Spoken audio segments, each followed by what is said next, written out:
This is a course about alternatives, especially institutional alternatives, in a world that for the most part doesn't have them and doesn't know how or where to look for them. And I want to take today's class to introduce you to the central themes and concerns of the course.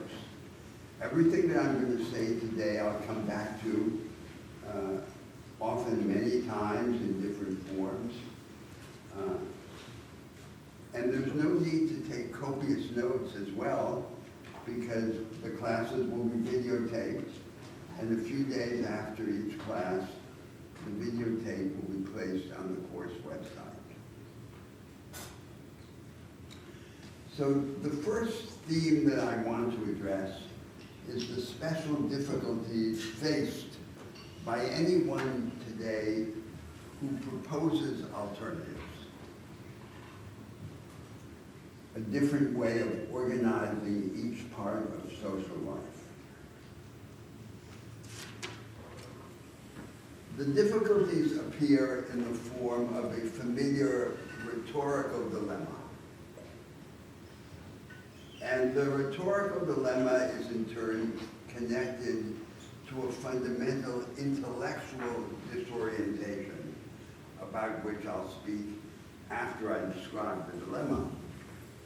If I propose to you an alternative that is far from what exists, you're likely to say, that's interesting, but it's utopian.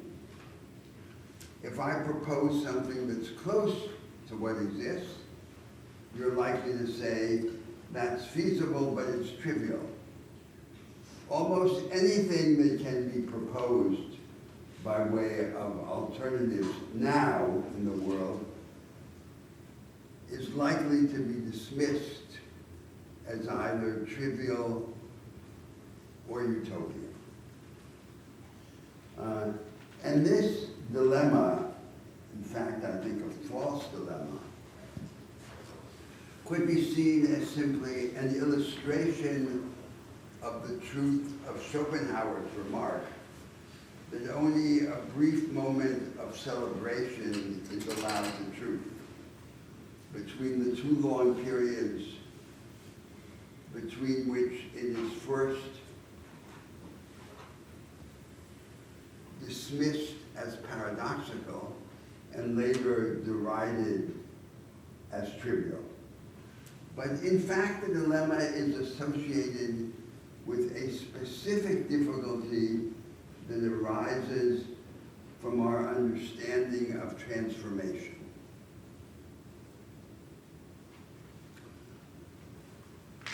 An argument about transformation, or in fact the practice of transformation, should not be understood as an argument about a blueprint. It's an argument about a succession, a sequence of steps. It's not like architecture, it's like music. It's all about succession. And any succession worth thinking about could be described at a point relatively close to the point of departure now, what exists, or far away from it.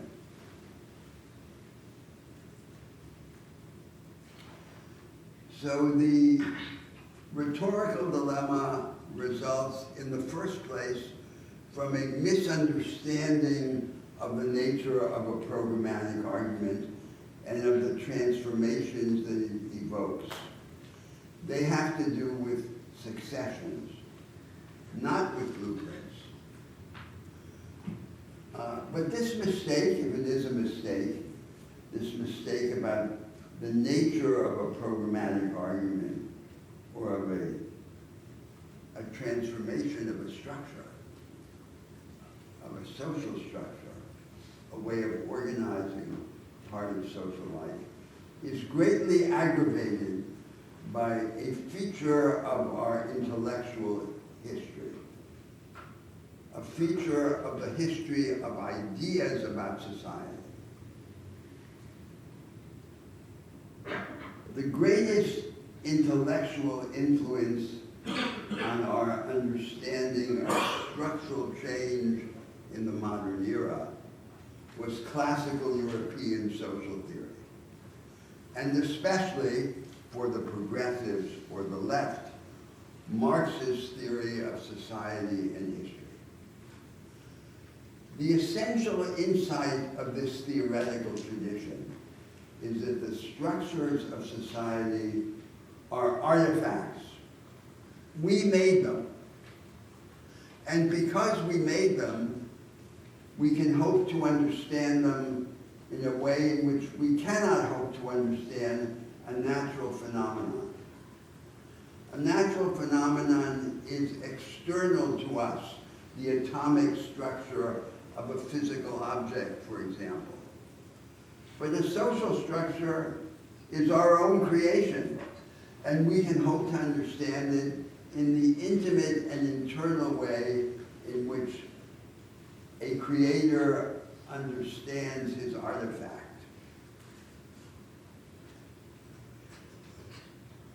Now, we could extend this characterization of the essential insight of this tradition of social thought, that the structures of society are made and imagined rather than just given as part of the furniture of the universe, of nature. You could say it's like a game of musical chairs. There's endless strife, practical strife, and visionary strife in history. The strife is, as it were, the music. When the music stops, everyone sits down on the chairs. The chairs are the structures. Of course, the music never completely stops. The conflict over the organization of social life is never completely interrupted. The interruption is not only always temporary, but partial. And the strife continues in some lesser form all the time. This revolutionary insight into the made-up character of social life, that it's invented, that we made it, that we created it, although under constraint,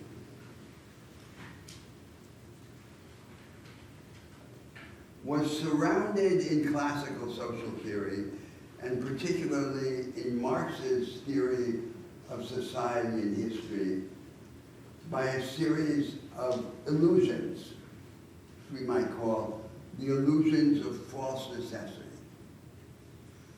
The first illusion was the idea that there is a closed set, a fixed menu of alternative forms of social organization, the regimes, which in Marx's theory he called the modes of production. Slave society, feudalism, capitalism, socialism. And the enactment in history of a structure is always taking something out of this predetermined menu. That's the first illusion.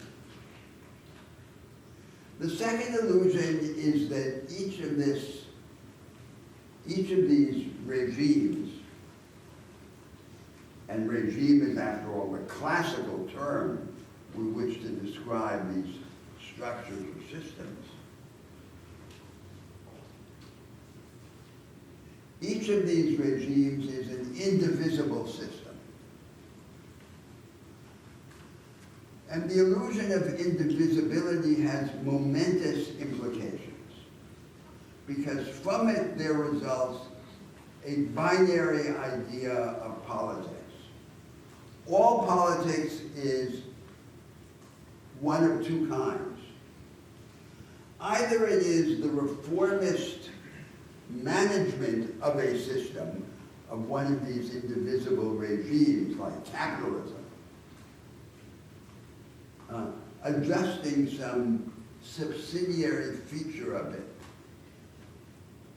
to increase its acceptability or stability or efficiency.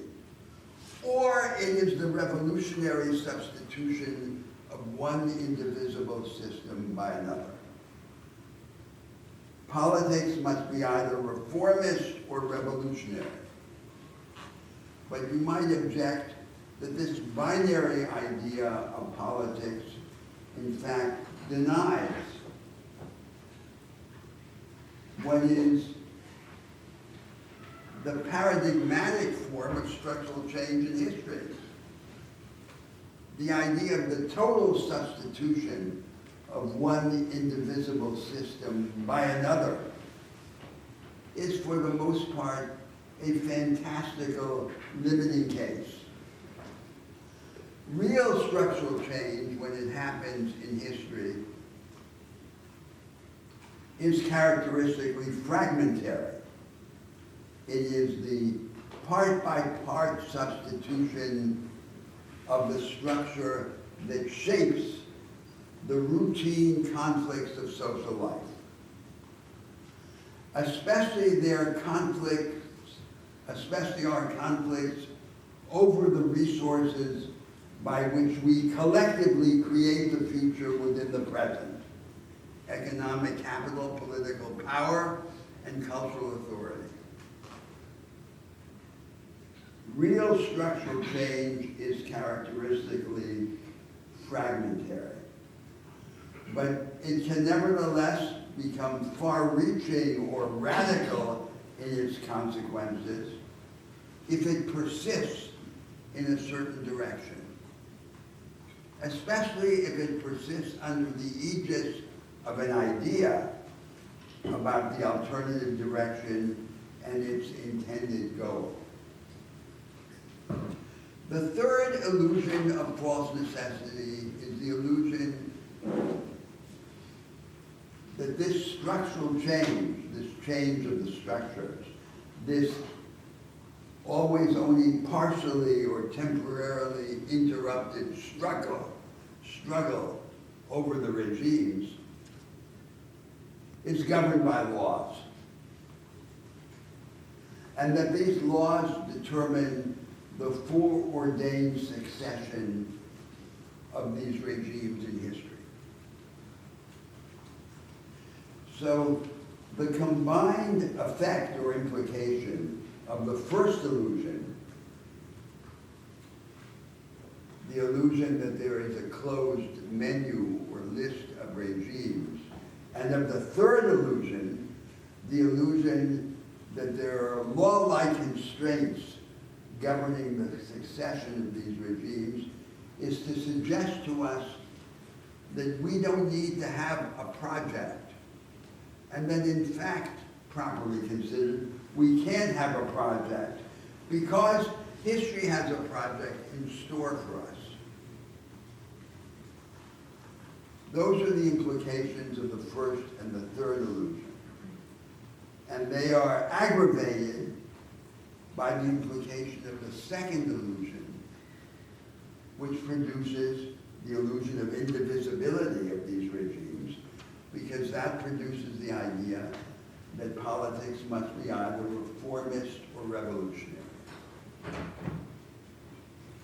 So in the tradition of classical social theory, the intellectual tradition that had the greatest influence on the progressives and on the left in modern history, the revolutionary insight into the made and imagined character of the structures of social life was, in a sense, corrupted, compromised, or eviscerated by the effect of these illusions of false necessity.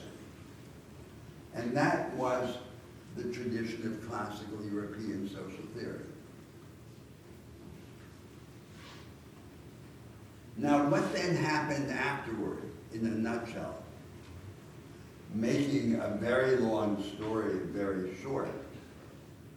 If we compare then the approach of classical European social theory to the practice of the contemporary social sciences, as, for example, they are taught and practiced in the research universities of the United States and from their exercise of worldwide influence.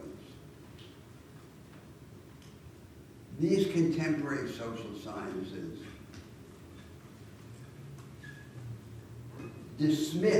rejected the illusions of false necessity, but only by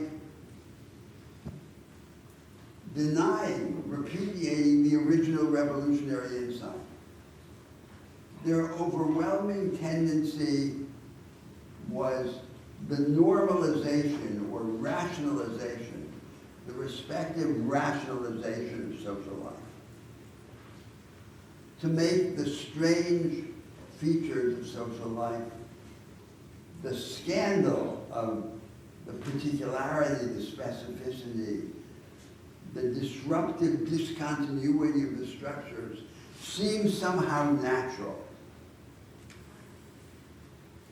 And there is in each of these social sciences a disturbance in the connection between our insight into the actual and our imagination of the possible. To understand a phenomenon is to understand what it can become.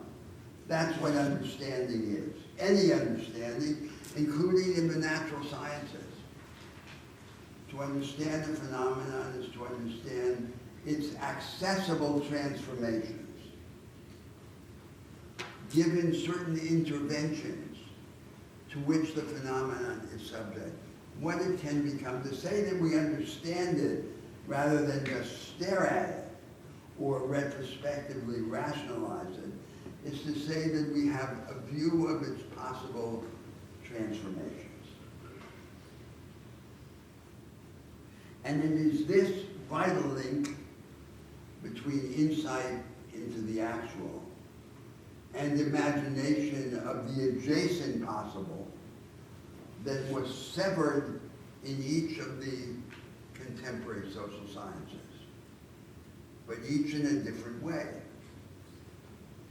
The best organized and most influential is economics, and economics, beginning with the marginalist turn at the end of the 19th century, did in a way which was fundamentally different from the way taken by all the other social sciences.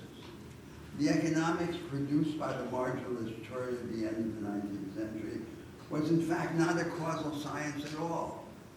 It was a kind of logical apparatus that worked on the basis of institutional assumptions, for example, about the nature of the market, empirical facts, data, and normative commitments supplied to it from the outside, like an analytic machine that depended on fuels that would be supplied to it from outside of it.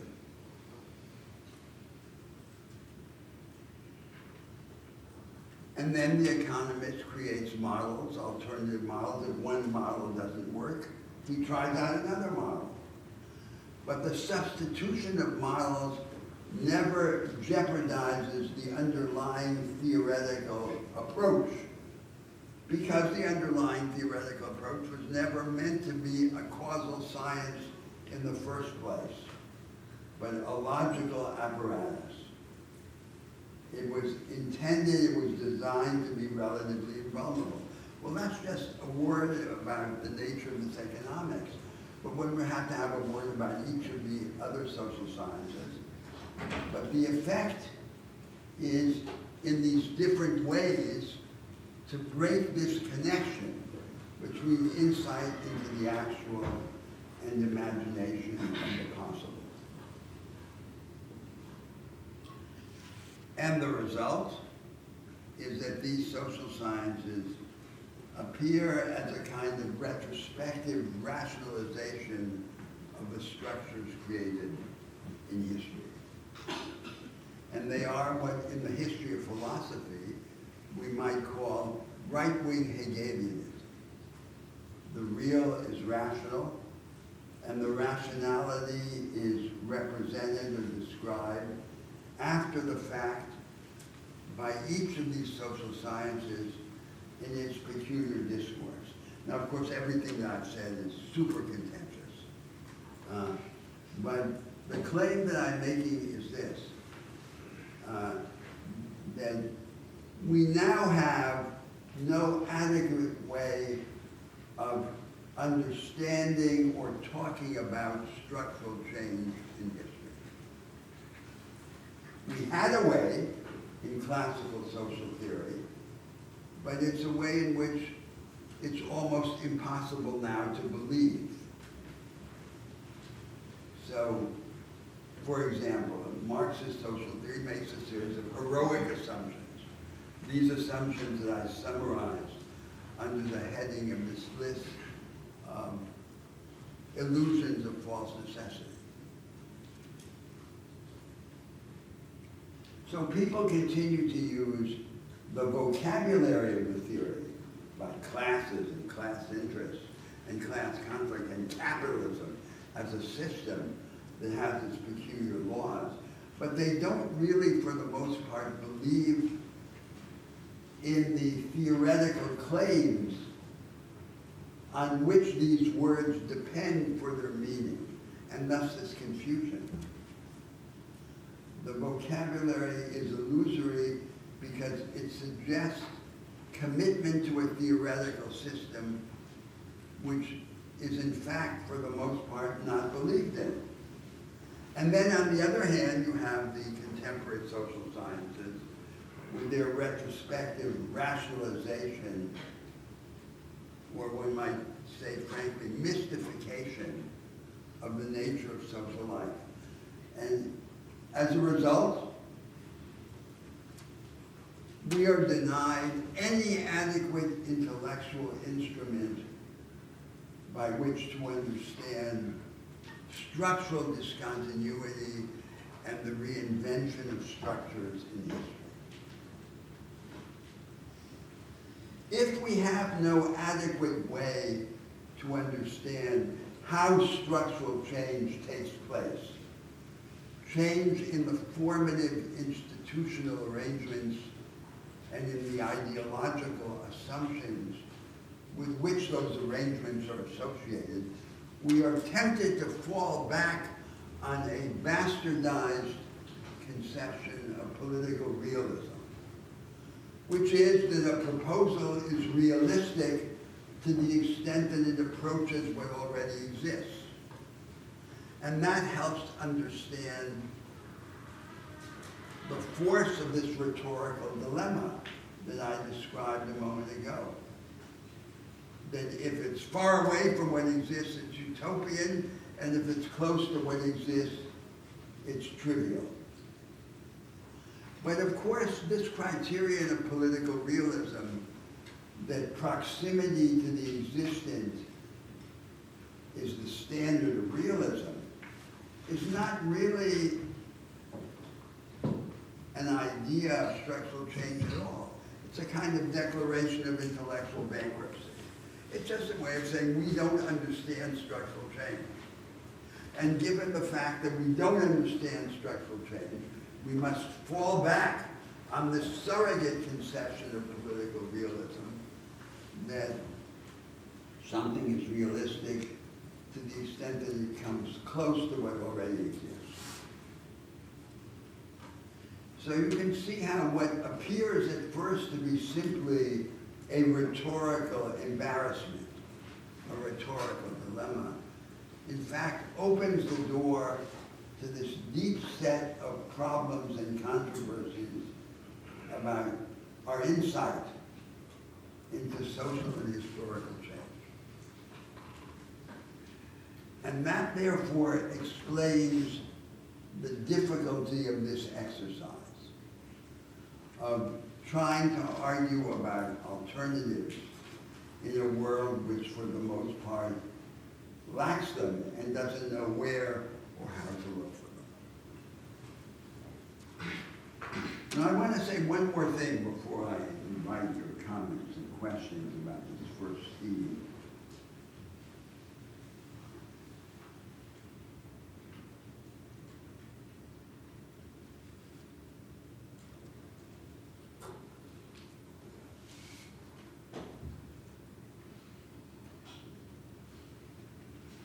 For the most part, in the arguments of the course, I'm going to be describing alternatives at a point which is neither very close to what exists, nor very far away from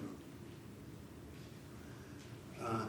And the reason why I, on the whole, in my programmatic arguments here, will prefer this middle distance from the existing, is that for the most part, the middle distance is what is most useful to conceptual clarification. The most important attributes of a programmatic argument, of an argument about transformation and about alternatives, is first, that it mark a direction, and second, that it select in the particular historical circumstance the initial steps by which to begin to move in that direction. And so this is then, it will lead to the emphasis on this middle distance for the purpose of conceptual clarification. But there's a problem with this middle distance.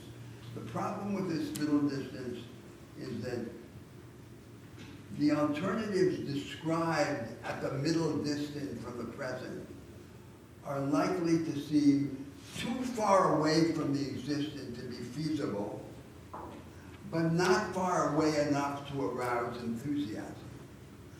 And that is the reason why in the practice of transformative politics and of political discourse about transformation, we on the whole avoid the middle distance.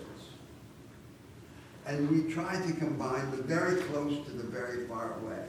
The discourse of transformation must on the whole be both practical and prophetic, combining these very close steps with the very far away. But my emphasis here, because we're not in real politics, we're trying to form a set of ideas at a remove from the struggle over the transformation of society, is going to emphasize the middle distance.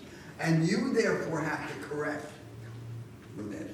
You have to understand that this is not a blueprint arbitrarily described at this middle distance, but this is the invocation of a succession, of a sequence, which could be also explored further away or closer.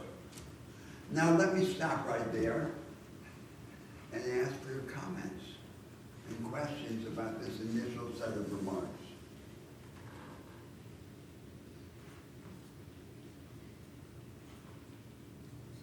Do you see what I was trying to suggest about the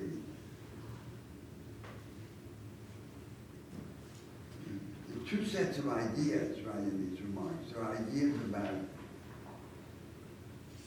the embarrassment, the difficulty of programmatic art. Why is it so difficult?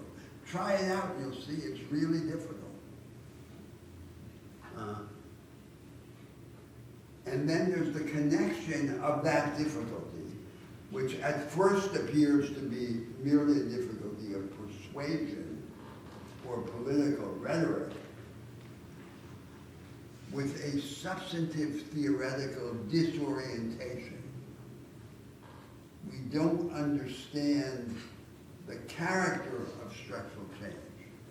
That's the ultimate source of the difficulty.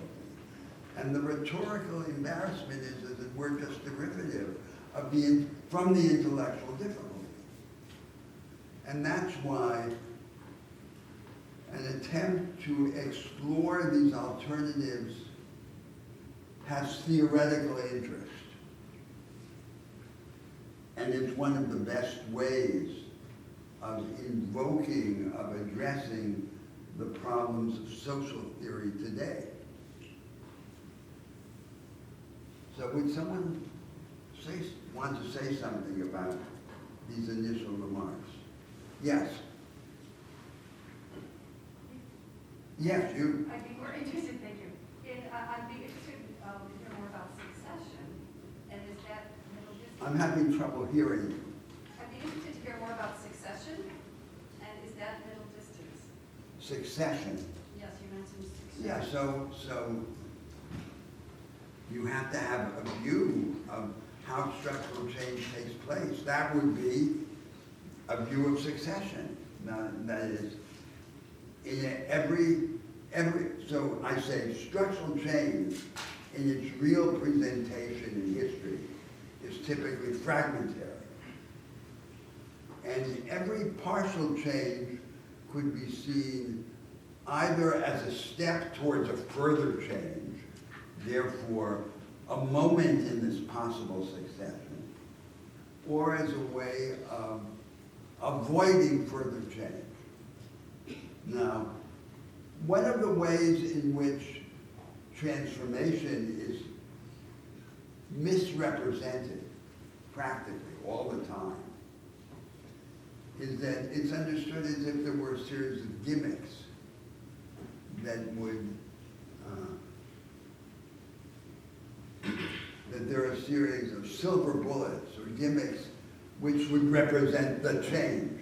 But that's not what any real change is like. So take, for example, Franklin Roosevelt's New Deal in the 1930s in the United States. One of the most penetrating remarks that was ever made about the New Deal is that all of Roosevelt's programs failed, but the New Deal as a whole was a success. And how could that be? It's because a real alternative is not a collection of these gimmicks. A real transformation is characterized by its fecundity. It generates dozens of initiatives, all of which are flawed and represent partial substitutes for each other. But it's like a waterfall. It's a current going in a certain direction. And it doesn't matter that they're flawed. It just matters that they're able to generate new content and to correct themselves through this substitution. That's one of the things to say about succession. But it depends on a different idea of how structural change takes place. Yes? So hearing that requisite in suggesting an alternative is setting initial steps. In suggesting an alternative, it seems like what I heard is setting initial steps is requisite, but it still feels like in setting those initial steps in the vein of achieving that destination, you're still in this rhetorical dilemma, right? Like in the New Deal, the gimmicks or the programs. Yes. In my mind are an example of those initial steps. So I think I'm just trying to Well, recognize. you have to have an idea of the direction to be sure, right? And there we're going to come then to the normative dispute about the goal. The goal is not self-evident. But our understanding of the goal is changed by the experience of these partial steps. So later in today's class, I want to address the question of how we should understand the distinction between the right and the left, the conservatives and the progressives, and that's related to this.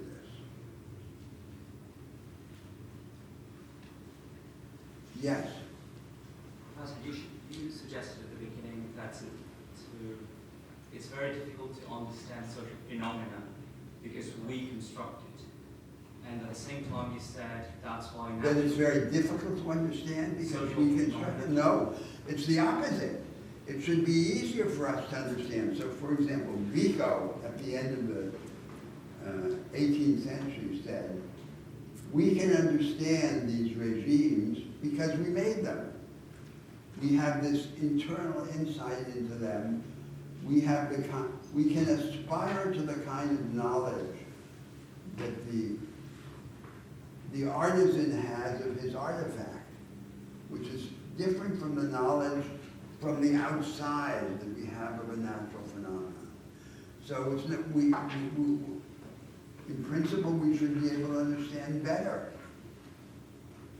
Then, following that, how is it that modern approaches to the social sciences with the philosophical question of causation that we try to approach via empirical methods, which is very difficult even for natural phenomena? how is that then, if I'm paraphrasing correctly, a bastardization in terms of trying to understand social phenomena? But what are you saying? Are you saying, and why have the social sciences so fundamentally misrepresented? Yeah, if there's this connection that with the classical European social theory that you mentioned, then isn't this modern approach trying to understand by applying causation and understanding natural and social sciences by applying empirical research approaches? Isn't that trying to bridge that gap and understand again social phenomena? It's trying to, but my argument was it's doing it in the wrong way.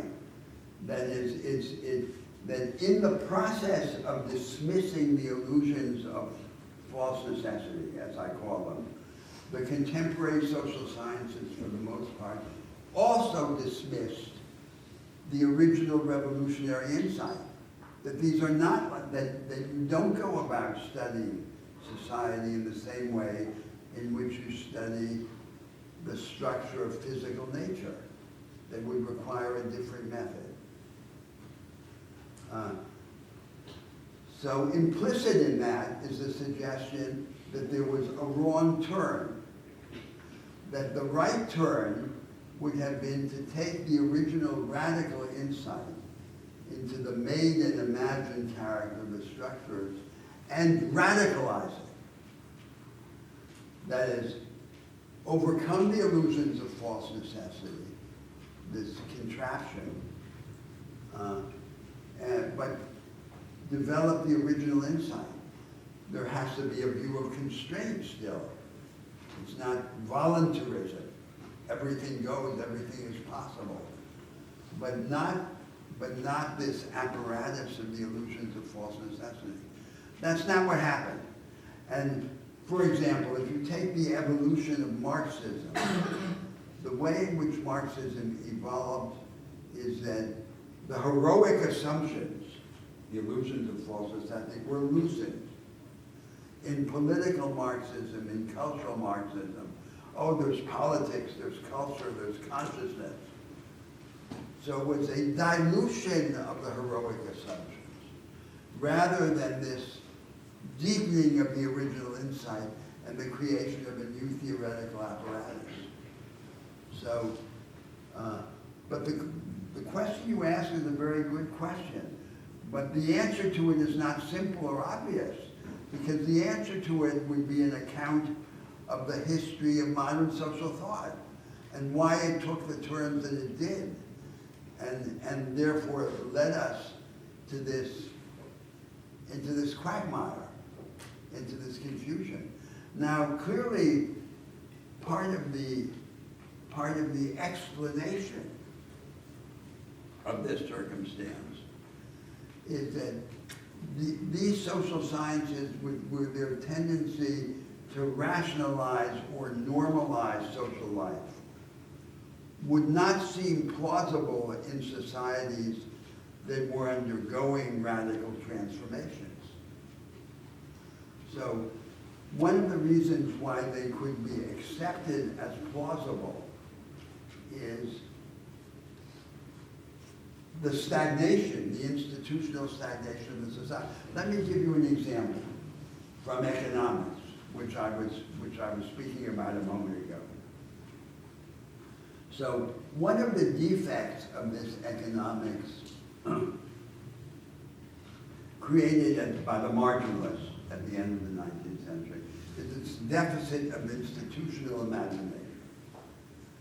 I mentioned in my brief discussion a moment ago the dissociation of logical analysis, of formal analysis, from empiricism.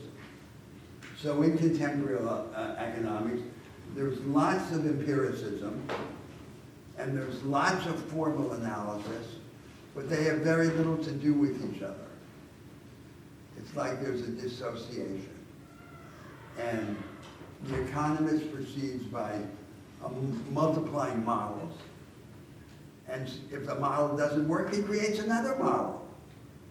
It's, the Groucho Marx principle. I I have principles. If you don't like them, I have other ones. So this is not what a science is supposed to be like. That is, a transformation of the model should jeopardize the underlying theoretical approach.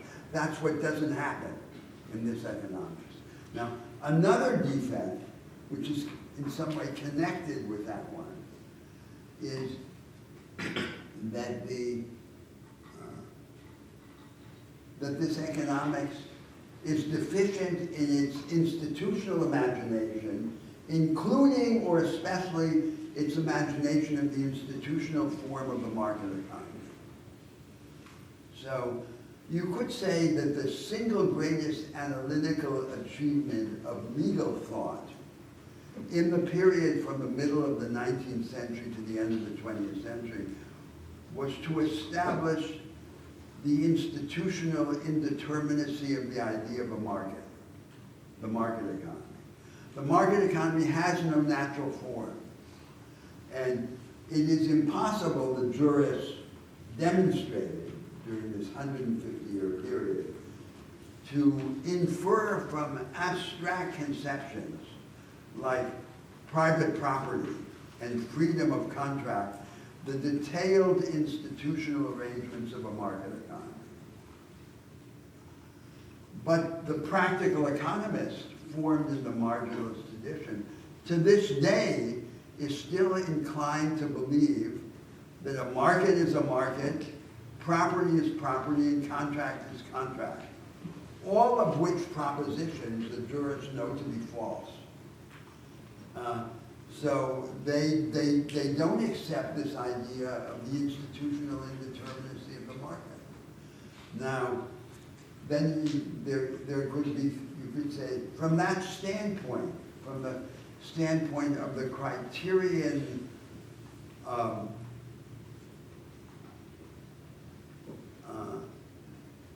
institutional imagination, there are three main types of economics that result from the marginalist stream. First, there's pure economics, which makes no institutional assumptions and has no institutional implications. So, for example, it was determined in the middle of the 20th century that the apparatus of marginalist economics could be applied to a command economy just as well as to a market economy. This was the debate about the socialist market economy. And because it's empty, it's a form of logic, of maximization under conditions of scarcity. And it doesn't make any institutional assumption. That's pure economics. Then a second kind of economics would be fundamentalist economics, as for example, the economics of Hayek. And it says the market does have a single, natural, and necessary institutional form. If Robinson Crusoe traded long enough on his island, he would eventually reproduce the whole system of German private law. This is the idea of fundamentalist economics. It's like an absurd idea for a jurist to believe that implicit in a system of spontaneous coordination and market exchange is a whole system of law, a legal and institutional architecture. Now, the third type of economics would be a kind of equivocating economics, illustrated by the argumentative and analytical practice of the American macroeconomists, the followers of Keynes in the United States. So Keynes' system was like the proto-form, the incipient form of an alternative theoretical approach to economics, different from marginalism. But what the American economists did is to reduce it, to downsize it, so it became the theory of countercyclical fiscal and monetary policy. And now if you open an economics textbook in the United States, there's this synthesis, so-called neoclassical synthesis. So what marginalist economics was redubbed microeconomics. That's the basic economics.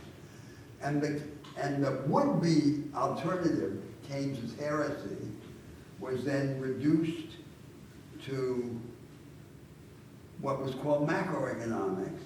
It became a different chapter in the same textbook, rather than the beginning of a different theoretical system. And then one thing that results is the search for law-like relations between stable aggregates, large-scale economic aggregates, like the level of savings, the level of employment, and the level of inflation. That's the so-called Phillips curve. There's supposed to be a law-like relation between how much inflation there is and how much employment or unemployment there is.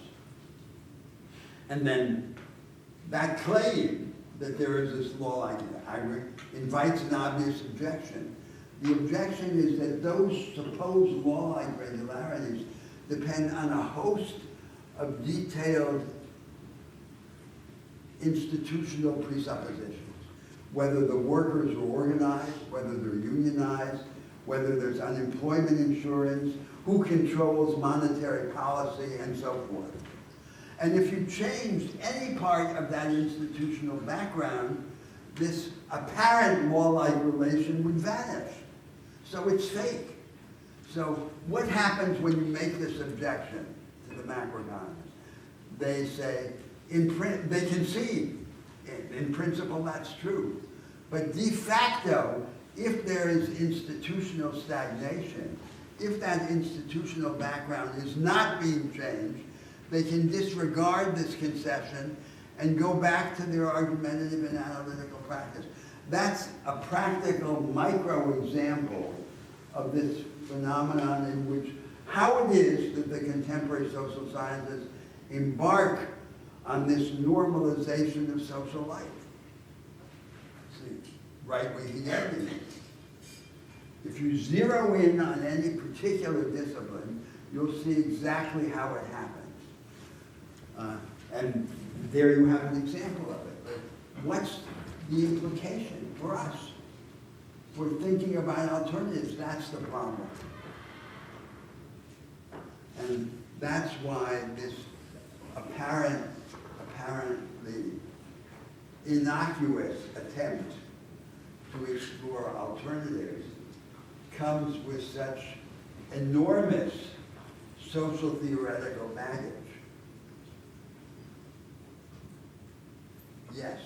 Do you think that there's like a group of modern social theorists or like a body of lawyers or a movement that embodies your argument for combining this, like these practical steps with this transformative imagination right now? I can't answer that question because I think there are many interventions in this intellectual situation, but none of them has been achieved or accomplished in any way that's, for example, like Marx's theory of society and history. There's nothing at that level. And of course, so what are we to do? So do we have to wait? Are we supposed to say, well, then we can't embark on this exploration of alternatives until there is a complete theoretical structure? Of course not. We have to somehow build the raft on the open sea. And in other words, we have to connect the exploration of the alternatives with this attempt to begin to develop ideas and a discourse that is appropriate to it. This is kind of getting away from it. So do you think of like Herbert Marcuse and like them as all kind of pessimistic and like recognizing the problems of society? You don't see them as like calling the way forward? Because I guess what are the they that you're referring to? I think in my thing, I view a lot of times like recognizing the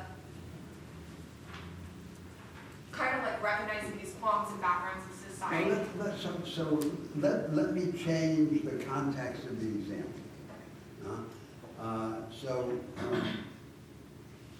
The progressives now, especially in the rich North Atlantic countries, appear on the stage of history as largely the humanizers of the inevitable. Now I'm making a critical claim, and I'm exaggerating, but on the whole, it's kind of sugarcoated, right?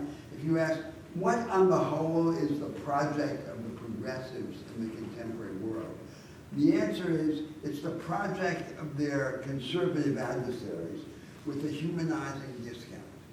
So, the market order proposed by neoliberals, well, we want it too, but we want it less savage, less cruel.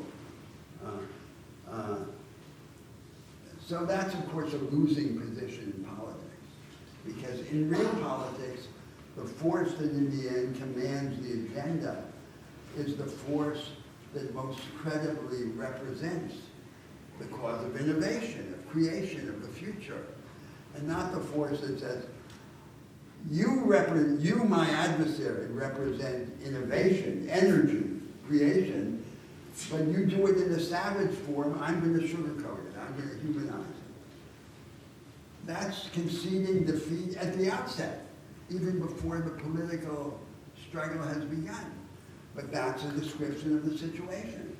Now take the theories of justice, for example, that were developed in the Anglo-American world, in the Anglo-American Academy in the late 20th century, like the Rawlsian theory of justice. You could say, what are these theories? They are a kind of pseudo-philosophical prop to the homely practices of social democratic compensatory redistribution. So they say, we accept the institutional basis, but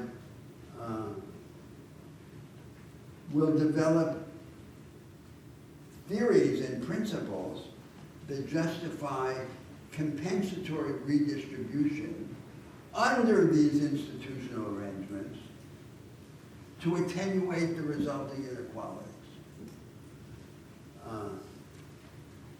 So on their face, these theories are radically egalitarian. But the radical egalitarianism is combined with institutional skepticism or institutional agnosticism or institutional conservatism. For example, about how a market order should be organized. And what is then the practical significance of the combination of a profession of an egalitarian profession of faith, a profession of egalitarian faith with institutional conservatism or skepticism? It's to reduce the significance of the egalitarian moves to this humanization. It's to say it's compensatory redistribution. And then there's a problem because, and this is a later argument that we're going to have, what matters most is the primary distribution of advantage and opportunity, not the secondary distribution, the one that results from after the fact correction through progressive taxation and redistributive social spending. So you have a whole body of ideas in economics, in welfare economics, in theories of justice, which are then the intellectual development and props to this kind of minimalism. You say, we abandon the effort to rechange the structures, but we'll humanize them. And that's this world. That's the world that surrounds us. And so you see that at every turn there's this connection between the ideas and the political situation. Now, I want to come to my second theme in today's class. So, the second theme is the characterization of this situation, of no alternatives. And let's focus for the moment on the rich North Atlantic world and its outposts around the world. So the last great institutional and ideological refoundation in the history of these societies was the social democratic settlement of the mid-20th century. Its counterpart in the United States was Roosevelt's New Deal. But its canonical form was European social democracy. And you could understand it as a kind of bargain. So under the terms of this bargain, the forces that challenge the established organization of power and of production renounced this challenge. They withdrew from this more fundamental challenge. And in exchange, the state was allowed to acquire the power to regulate the economy more intensively, to compensate for inequalities generated in the market by retrospective tax and transfer, progressive taxation and redistributive social spending, and to stabilize the economy through counter-cyclical monetary and fiscal policy, Keynesian policy. And social democracy, if we view it now unsentimentally, rather than as the vehicle of justice in the world, which is how the theorists of justice tend to view it, was a combination of a set of practices and compromises. So it defended insiders against outsiders. A stable labor force, relatively privileged, relatively tenured workers against workers in the so-called secondary labor market, the outsiders. It defended small business against big business.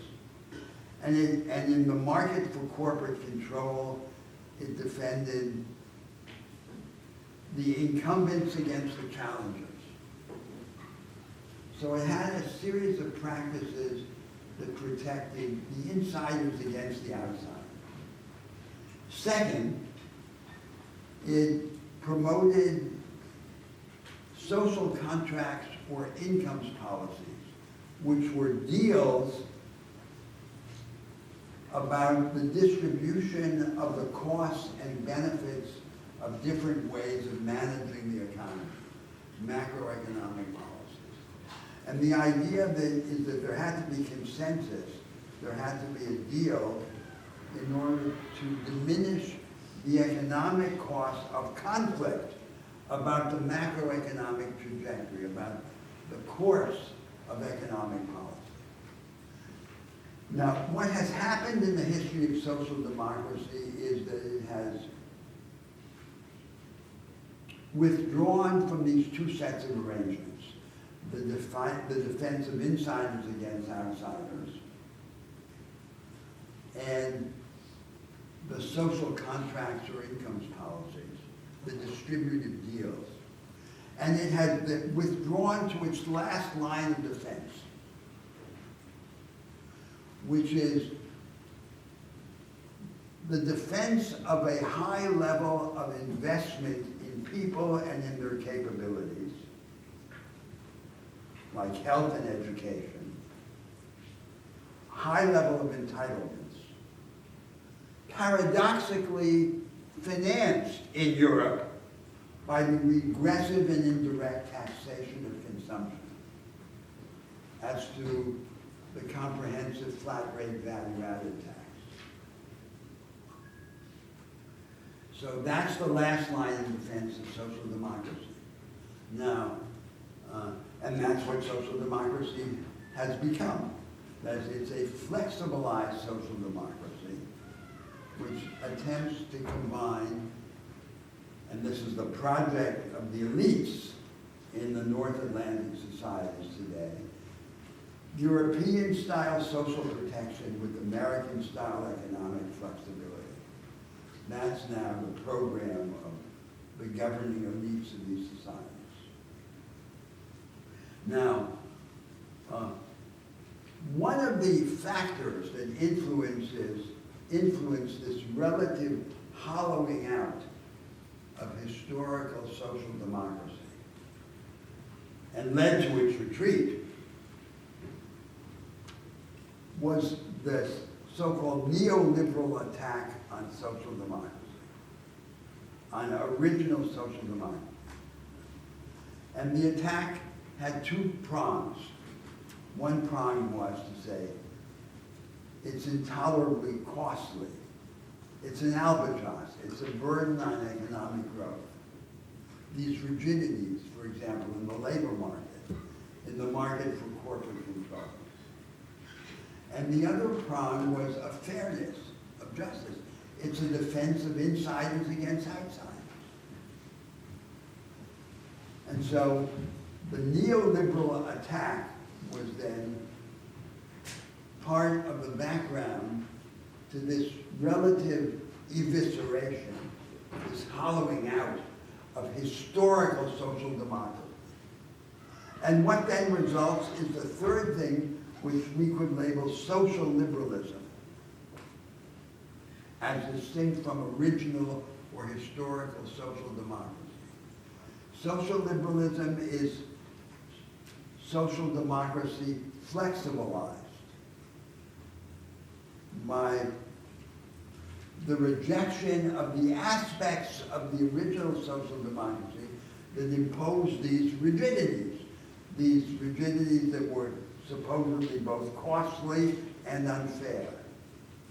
And so you could say that this social liberalism, rather than so-called neoliberalism, is the real orthodoxy. And the real orthodoxy is the result of the collision of historical social democracy with neoliberalism.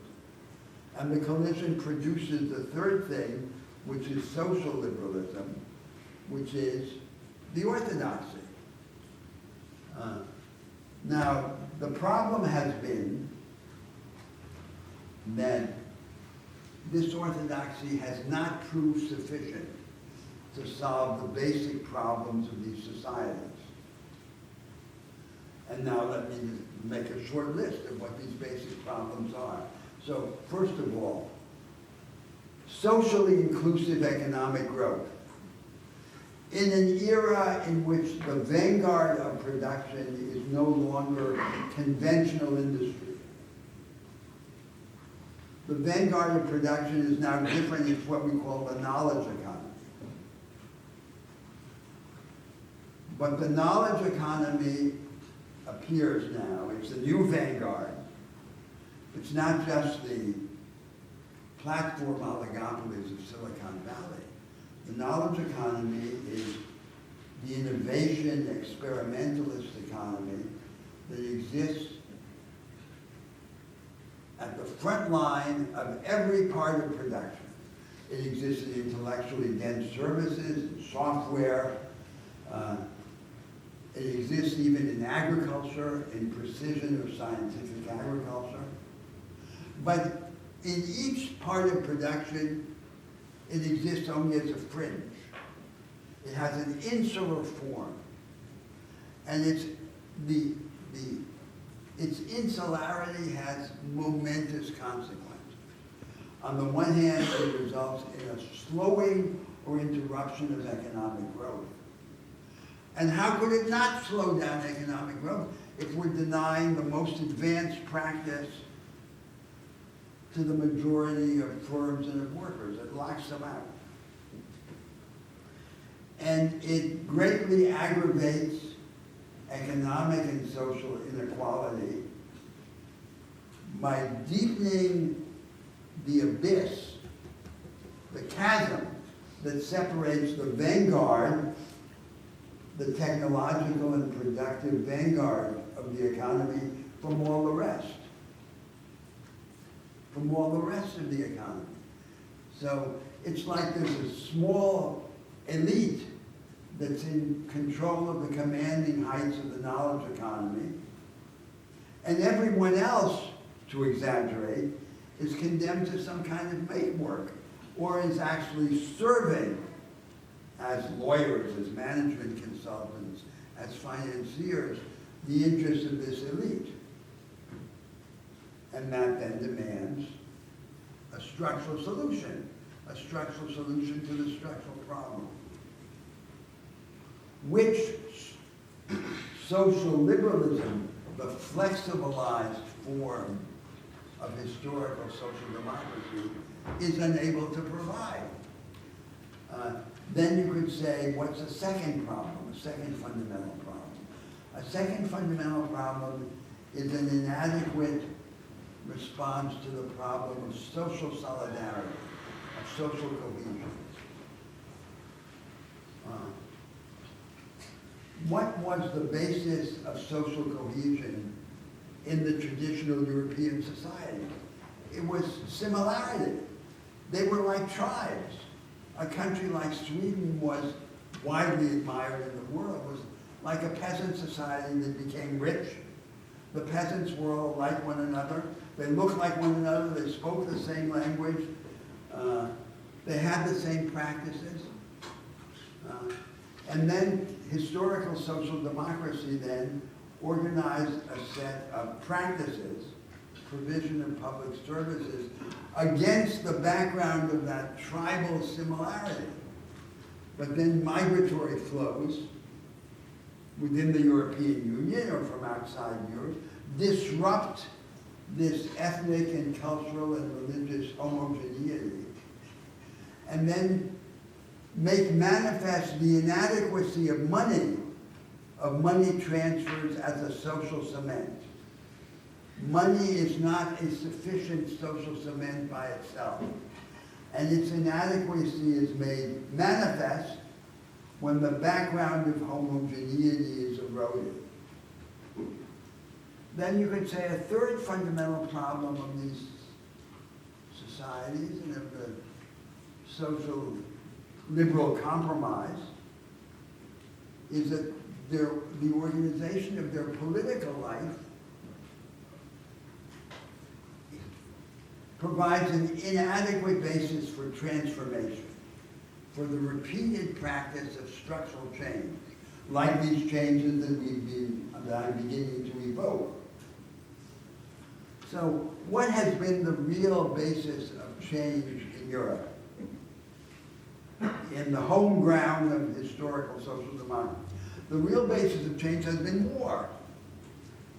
When the Europeans were at war, they woke up. When they were slaughtering one another. But when peace is reestablished, they go back to sleep and drown their sorrows in consumption. And then there isn't this structural change. So democratic politics would have to be organized in a way which loosened the dependence of change on crisis. So all the democracies that exist in the world and the democracies that are presupposed by social liberalism are relatively weak, low-energy democracies that limit the degree of popular engagement in political life, that perpetuate impasse among branches of the state, and then create a kind of opposition between strong central initiative and the empowerment of parts of a country, rather than doing both at the same time in some way. We're going to discuss this later. So there's a vacuum. There's no response to the emerging structural problems of the society. And in this vacuum steps right-wing, authoritarian, or plutocratic populism. But plutocratic populism, for its part, has no structural program. What is the structural program of populism? It's the same as the program of historical social democracy. Avoid plant closures, outsourcing of jobs, constitutionally strengthening of the executive authority. There's no developed institutional project. So if there's a vacuum to begin with, the vacuum is perpetuated.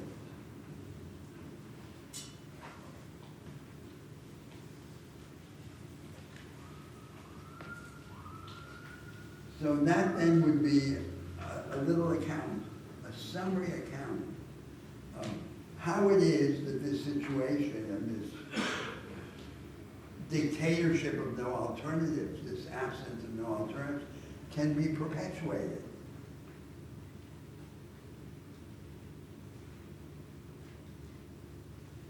Well, again, let me stop and ask for your interventions.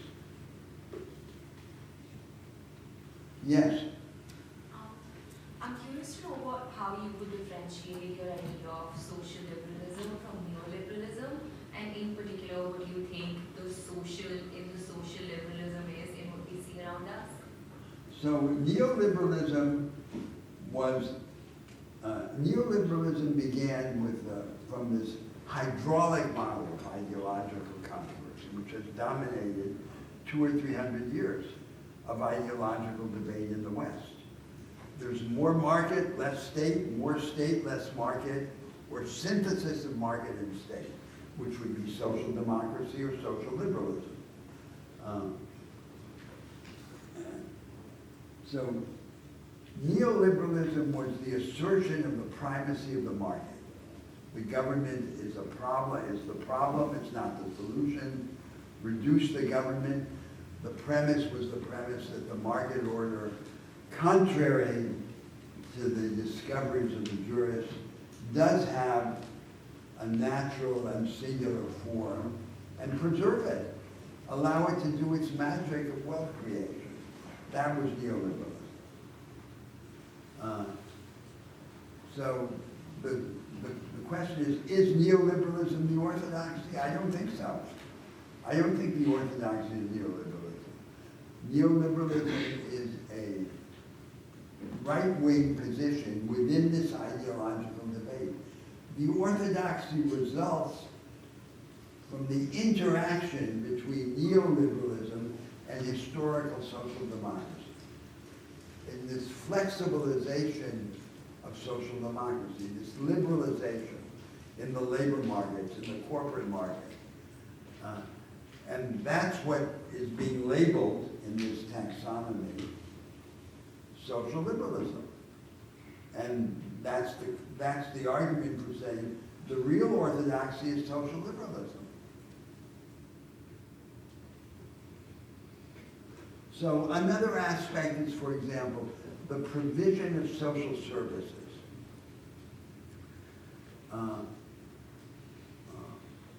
What is the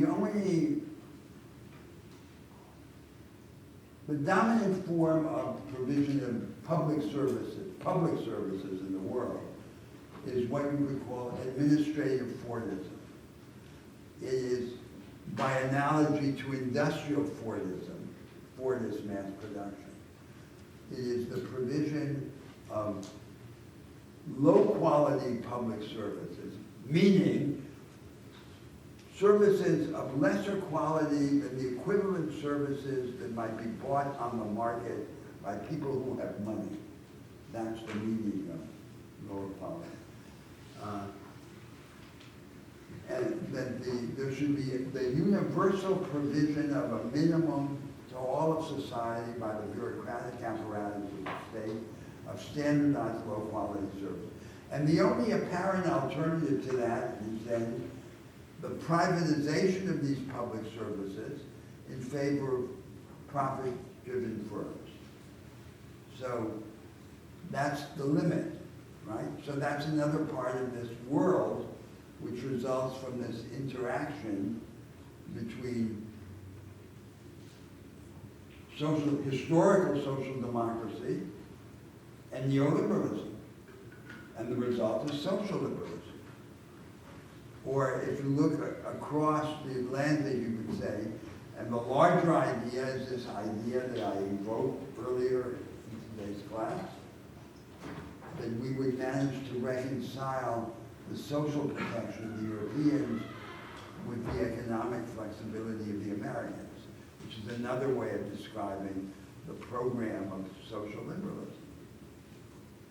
But without any fundamental change in the political or economic arrangements. Yes? What conditions do you think are necessary for crisis to induce change? Because I think we've seen. What do I think? what conditions are necessary for crisis to produce change? Because I think we've seen examples in the last few years where global crisis has not really changed the system in fundamental ways. Well, I mean, the two forms of crisis that have typically forced change are economic collapse or depression and war. Those are the two main forms of crisis that produce change. And so one might take it as an objective to diminish the dependence of change on crisis. So if you have a low energy democracy which limits the level of popular engagement in political life, deliberately perpetuates impasse, prevents a society from combining strong initiative by the central government with the ability of parts of the country to create countermodels of the national future, the result will be to have to await crisis to force change. Now, and then we might have the idea that the imagination could do the work of crisis without crisis. That's the role of the imagination. That's the role of political prophecy.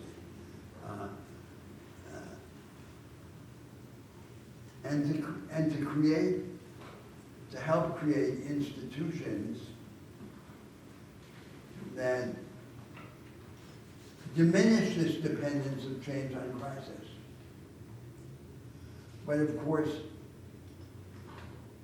the circular character of this is that the establishment of those institutions that facilitate experimentalism. Okay? The objective is to create institutions that increase the extent to which, that diminish the extent to which the past controls the future and allow us to change in the light of experience. That the establishment of those institutions, a higher energy form of democratic politics, an experimentalist market economy, itself depends on crisis. That's the vicious circle that we have to be broken.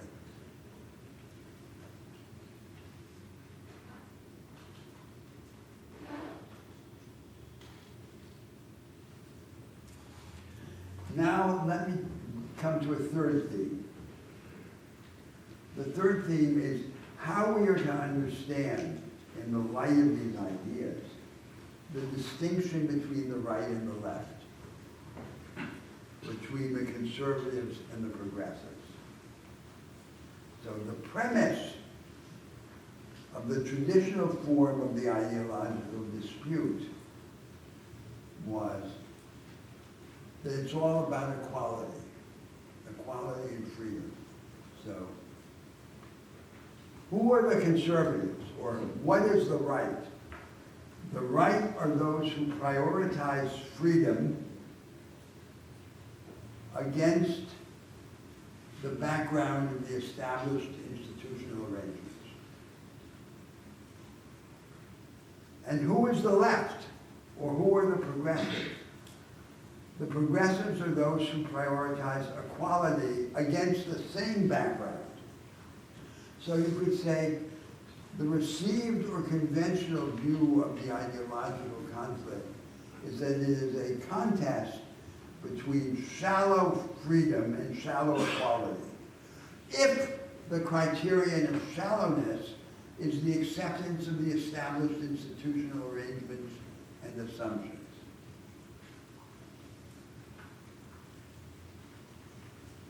Now, this was not the view of the liberals and socialists of the early 19th century. So,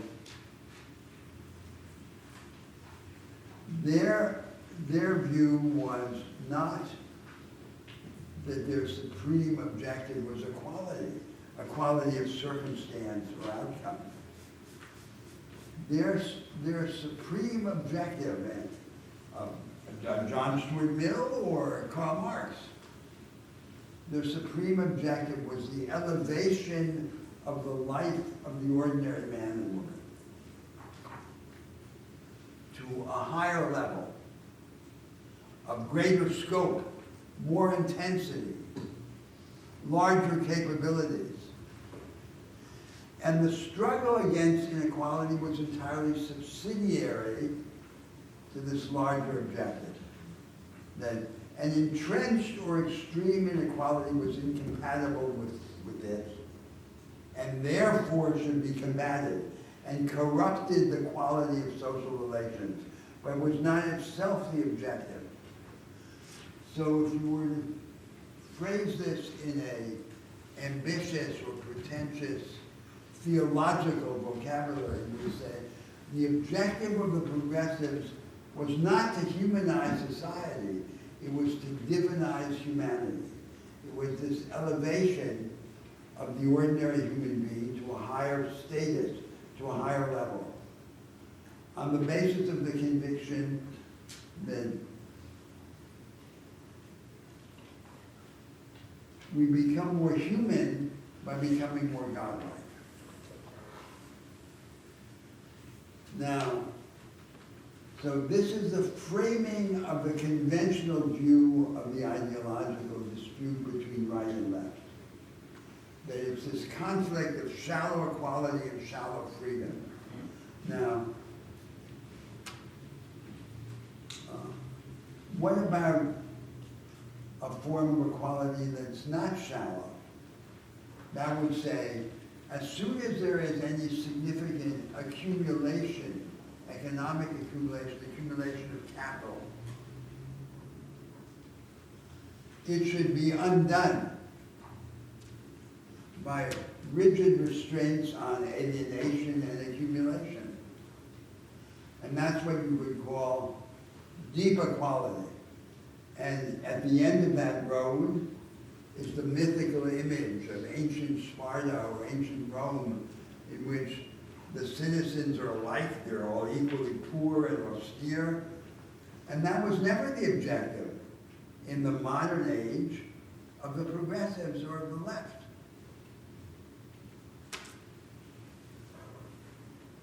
So you could say their objective was not deep equality, their objective was deep freedom. If freedom is this enhancement of agency, the power to act.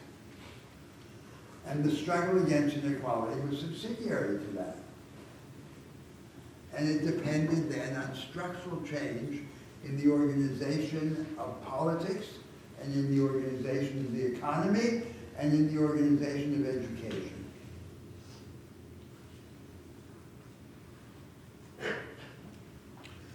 So, what results from that reinterpretation of the distinction between the right and the left, the conservatives and the progressives?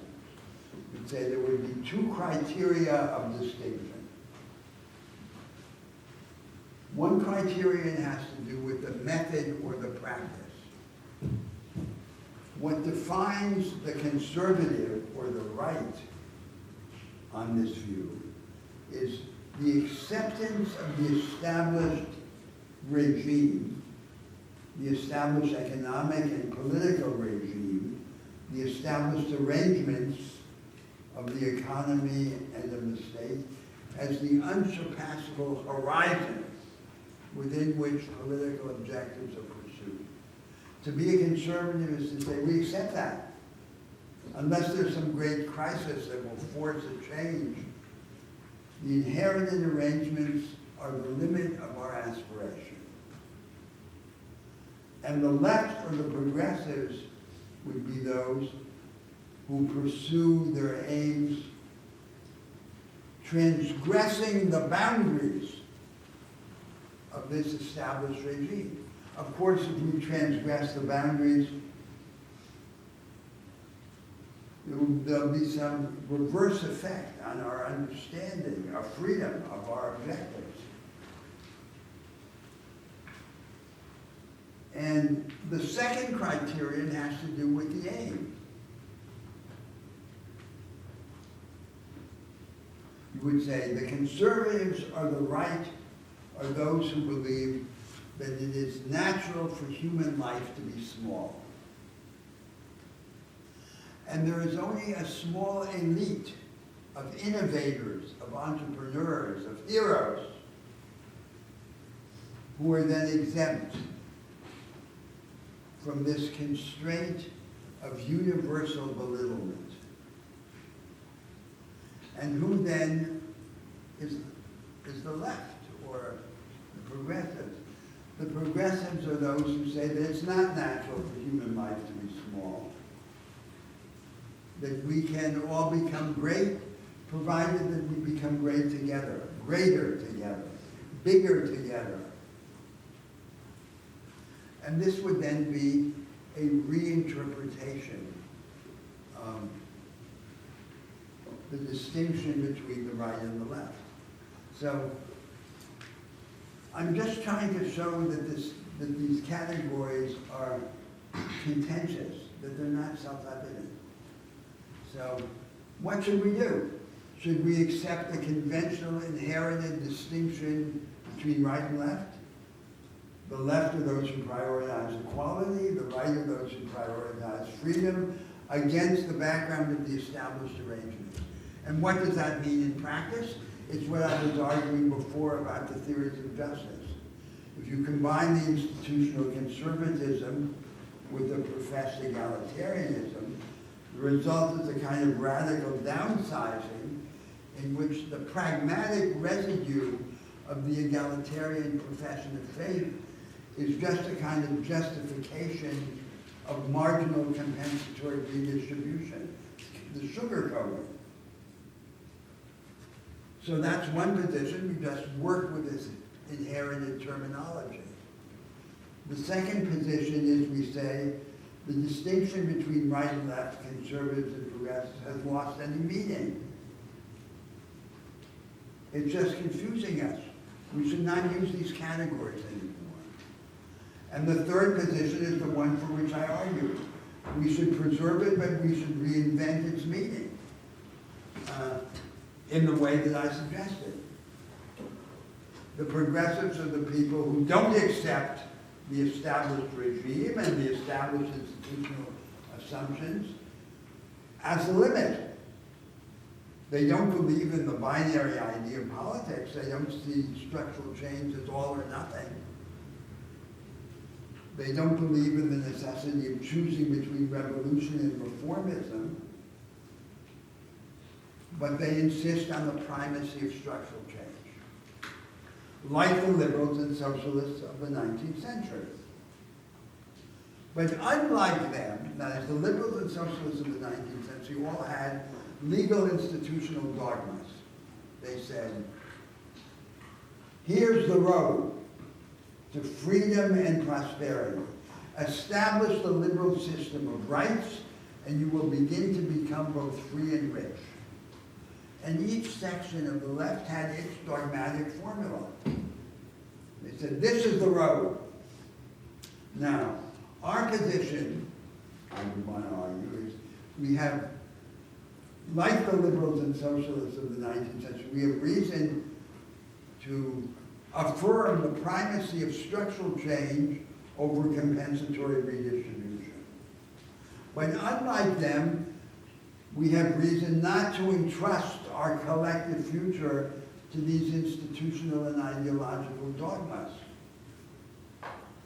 And to say there's one regime which forever is the road. All we have to do is establish it and we're home.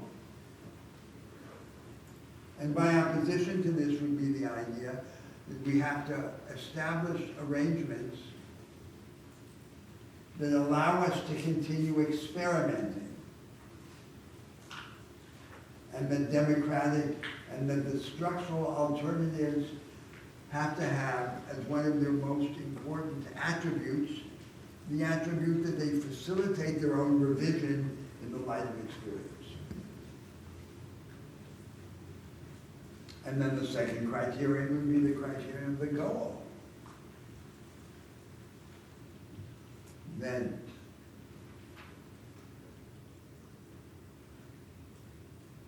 we don't accept the idea that, that it's natural for human life to be small. It's not natural for human life to be small. We can become bigger, but we can only become bigger if we become bigger together in some way. So, what I want to urge at a minimum is that you have to take a position about these things. Either you're going to maintain the inherited distinction between right and left, or you're going to abandon the distinction between right and left, or you're going to try and preserve it but reinvent it and give it new context.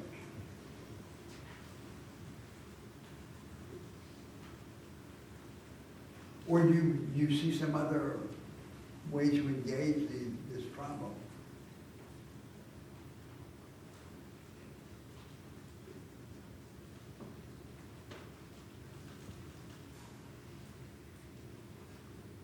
Now let me say one more thing before I open up for discussion. And this concerns the problem of agency.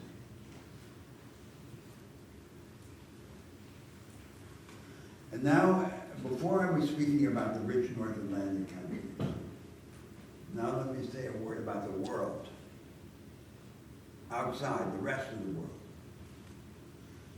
So,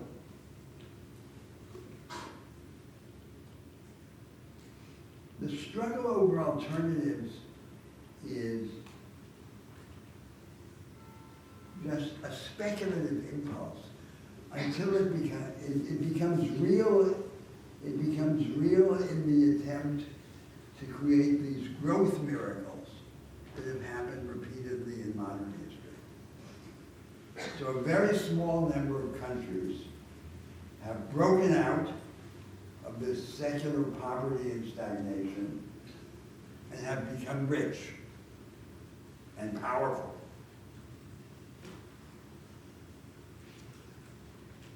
Initially Britain in the 18th century started, and the United States in the period between the independence and the Civil War, and Japan in the middle of the 19th century, the Meiji Restoration, and then in the 20th century, Japan, the tiger economies, and China.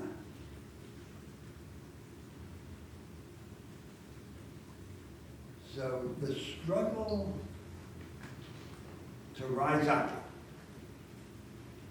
from the secular stagnation and poverty and drudgery and infirmity is then the focus of this reinvention of the institutions. That's what gives it life. That's what brings it to life. And what today in the world are the elements of this struggle? Who are the agents? Who is to do this as a practical matter? Marx thought was the industrial proletariat, the industrial working class. But today in the world, the industrial working class is a shrinking minority because conventional industry is not the vanguard anymore. It's the vestige of an earlier vanguard, or it's the satellite of the new vanguard. The new vanguard is this knowledge, this insular knowledge economy that we have, that is accompanied by a series of perverse economic forms, such as the consignment of an expanding part of the labor force to precarious, unstable employment. So this is the insular knowledge economy. So rather than spreading to the whole production system, the opposite has happened. It's withdrawn further and further because the people who control it have found a way to bifurcate the process of production into two parts. One part is routinized or commoditized, and they subcontract to workers and firms in other parts of the world with lower tax take and lower wage, tax and labor arbitrage. And then they keep the creative and lucrative part for themselves. They withdraw inside. So the insularity, rather than being overcome, is increased and is accompanied by this reduction of a large part of the labor force to precarious employment.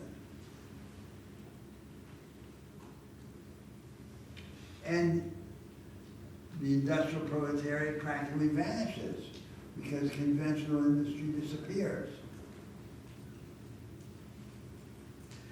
And who then are the majority in that world, in the world in which that phenomenon has taken place? The majority of people in the large populous countries of the world are poor and disorganized, but their horizon of aspiration, rather than being proletarian in the Marxist sense, is petty bourgeois. What do they aspire to? What do they want? The majority of men and women around the world in these large countries. What they want is a small plot of land, a little farm, a little shop, a small family business of some kind, a little trade. It's all the bric-a-brac of petty bourgeois life. The conventional form is isolated and archaic family business based on self-exploitation and family saving. It's not what they have, because the majority is not a small business class. But what I'm arguing now is the majority aspires to this status. Now there's a problem, which is that isolated, archaic family business is not part of a dynamic of socially inclusive productivity, increase of productivity, that can result in a growth miracle and produce this breakthrough. So something else is necessary, and this other is the constant element in these growth miracles over the last 200 or 300 years. Within the elite, there has to be a productivist and nationalist counter-elite. There has to be a dissident elite. The dissident elite has to struggle for power in the name of a productivist and nationalist program, and has to then struggle for support from the majority. The majority, which is this subjective petty bourgeoisie, that is, it's not an objective petty bourgeoisie, because it's not a small business class. It's a subjective petty bourgeoisie because it has its form of consciousness as its horizon, as its objective. But it has to, the counter-elite has to approach this majority and has to offer it an alternative to its default aspiration.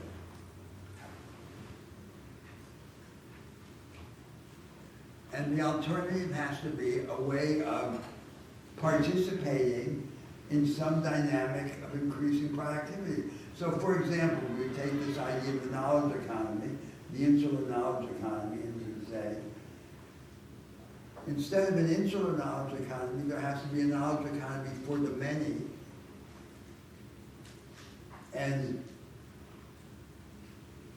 these would-be petty bourgeois have to be lifted up. There are millions of people who are autonomous or relatively self-employed. They have to be transformed into technologically equipped artisans, in a sense. And the small and medium-sized firms of the retrograde peripheral economy have to be offered some 21st century equivalent to 19th century agricultural extension. to be an uplift operation. They have to be brought closer to the frontier, to the vanguard of production. So under what conditions will this debate about alternatives, which I've been speaking about, become real for the majority of the world and for the majority of humanity?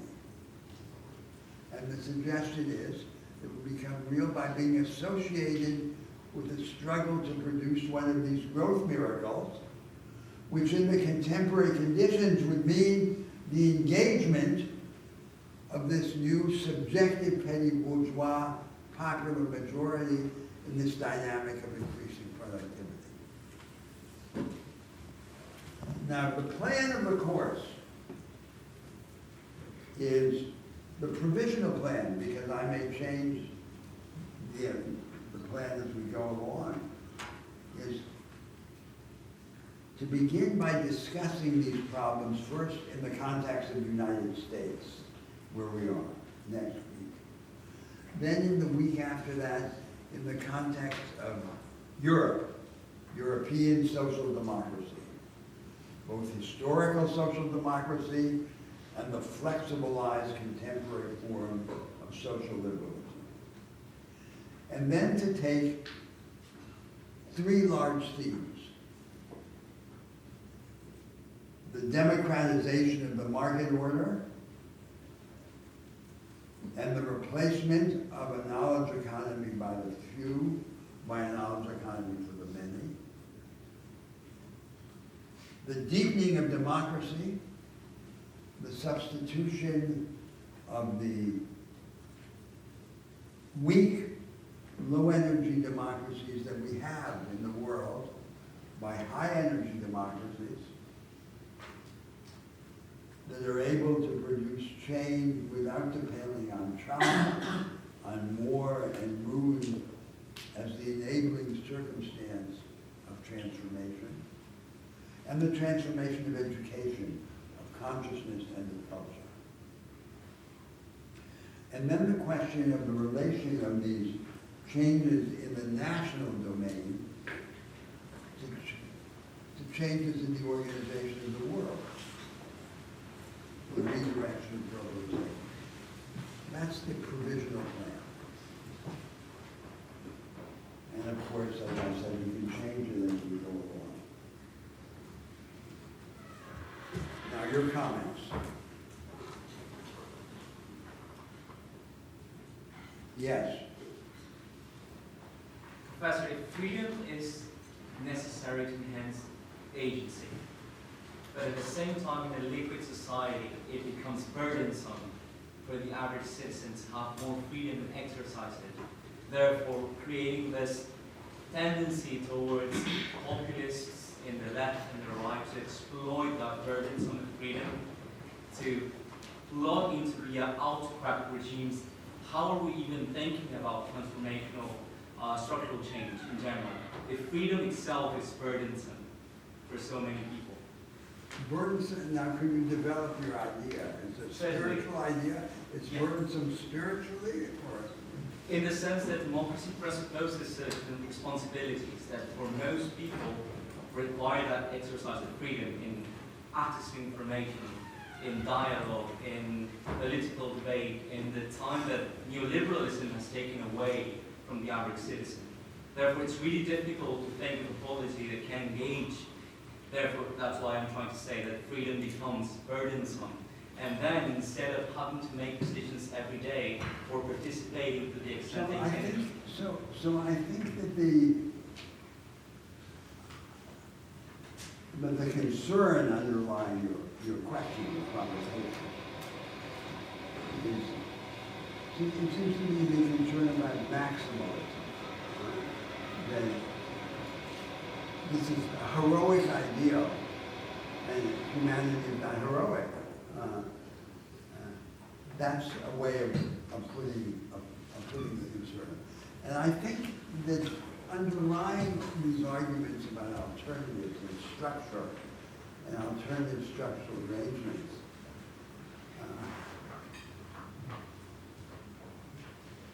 is an attempt to split the difference between two categories of moves. So let me present it in the most abstract and general form. So we can think that there are two categories of moves we have in social life. There are the ordinary moves that we make within a framework of arrangements and assumptions that we take for granted. The routine moves. And then there are the exceptional or extraordinary moves by which from time to time we challenge and change pieces of the framework. Now, what should we want, or what might we want? What we should want would be to diminish the distance between these two categories of moves.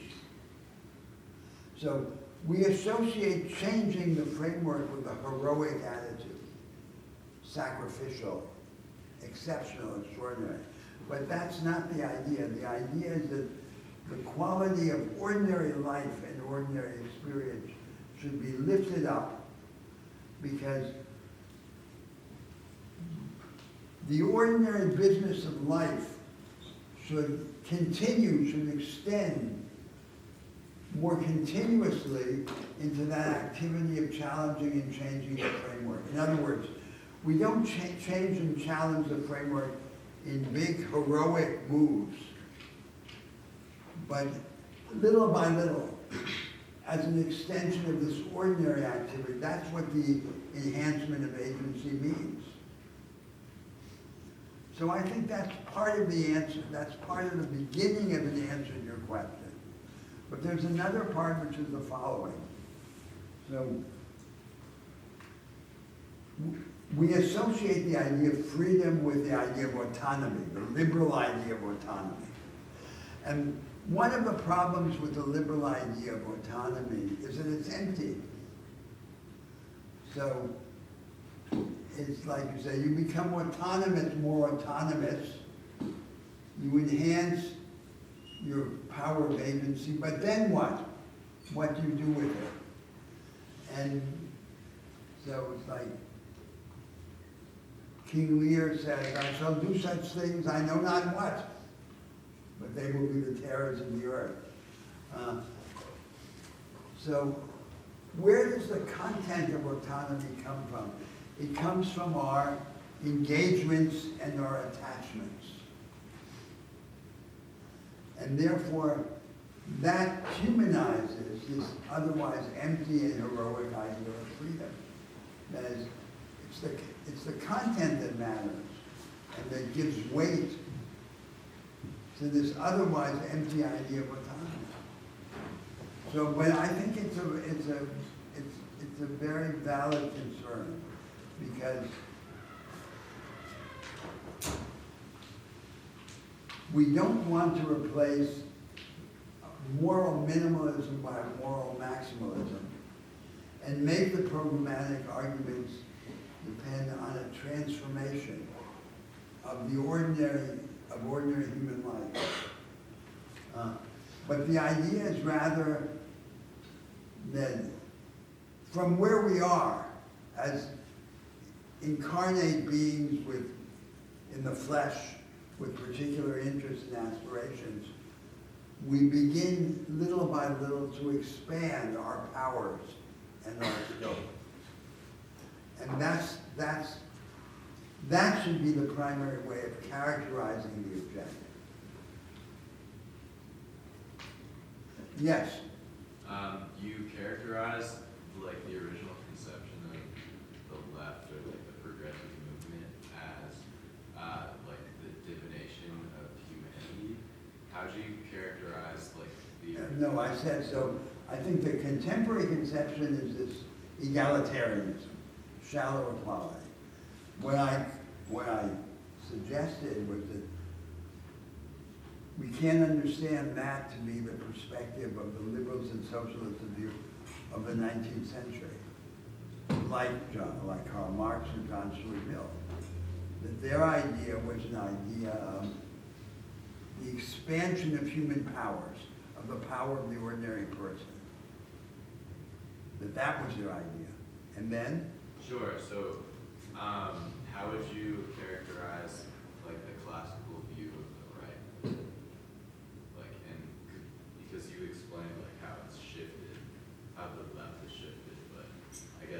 say, are you asking what was the equivalent on the right to John Stuart Mill and Karl Marx?